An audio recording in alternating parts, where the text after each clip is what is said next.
इस शहर में अब लाश और गिद्ध है बाकी। पुस्तक 14 मेले में डॉ विष्णु किशोर झा बेचन की जयंती पर आयोजित हुआ कवि सम्मेलन। डॉ रत्नेश्वर सिंह की 3 पुस्तकों का हुआ लोकार्पण पटना, 4 सितंबर। उठ गए हैं वो लोग जो रहे कभी जिंदा, इस शहर में अब लाश और गिद्ध है बाकी। सृजन है अधूरा तुम्हारे बिना, मिलन है अधूरा तुम्हारे बिना। हृदय को छू लेने वाली इस तरह की पंक्तियां बुधवार को बिहार हिंदी साहित्य सम्मेलन के मंच से सुनने को मिली। सम्मेलन में गत 1 सितंबर से आयोजित हिंदी पखवाड़ा और पुस्तक 14 मेला के चौथे दिन स्मृति शेष साहित्यकार डॉ विष्णु किशोर झा बेचन की जयंती पर कवि सम्मेलन का आयोजन किया गया था। वरिष्ठ कवि और सम्मेलन के उपाध्यक्ष मृत्युंजय मिश्र करुणेश ने बागवानों की पीड़ा की अभिव्यक्ति इन पंक्तियों में की। बाग फूला बहुत फला शायद बागवां तो मगर चला शायद, वक्ते रुखसत वो कुछ न कहा पाया, रूंध गया था लगा गला शायद। डॉ रत्नेश्वर सिंह ने अपनी भावना को ये शब्द दिए कि सृजन है अधूरा तुम्हारे बिना, मिलन है अधूरा तुम्हारे बिना, मिटेगा ये कैसे जग का अंधेरा, जीवन है अधूरा तुम्हारे बिना। कवयित्री सुनीता रंजन ने रिंगार की ये पंक्तियां पढ़ी कि आपसे यूं ही मिलती रहूंगी आशाओं की कलियां, चुनती रहूंगी खिलते फूलों की मासूम पंखुड़ियां, चूम चूम कर विहंसती रहूंगी।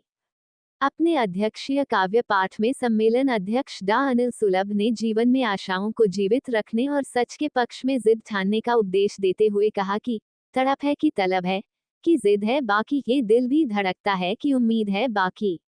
अगले शेर में उन्होंने आज की इंसानी फितरत की ओर इशारा करते हुए कहा कि उठ गए हैं वो लोग जो रहे कभी जिंदा, इस शहर में अब लाश और गिद्ध है बाकी। वरिष्ठ कवि प्रो सुनील कुमार उपाध्याय, डॉ सुषमा कुमारी, संध्या साक्षी, बांके बिहारी साव, भास्कर त्रिपाठी आदि कवियों और कवयित्रियों ने अपनी कविताओं से श्रोताओं की खूब तालियां बटोरी। चंदा मिश्र ने वाणी वंदना प्रस्तुत किया।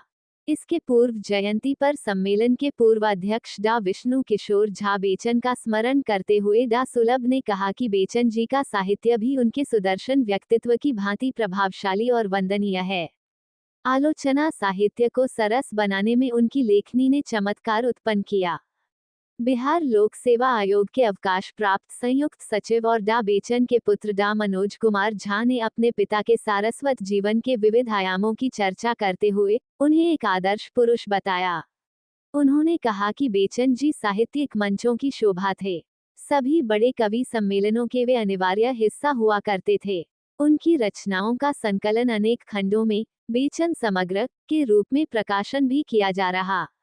इसके 2 खंड प्रकाशित हो चुके हैं और दोनों का लोकार्पण साहित्य सम्मेलन में ही हुआ।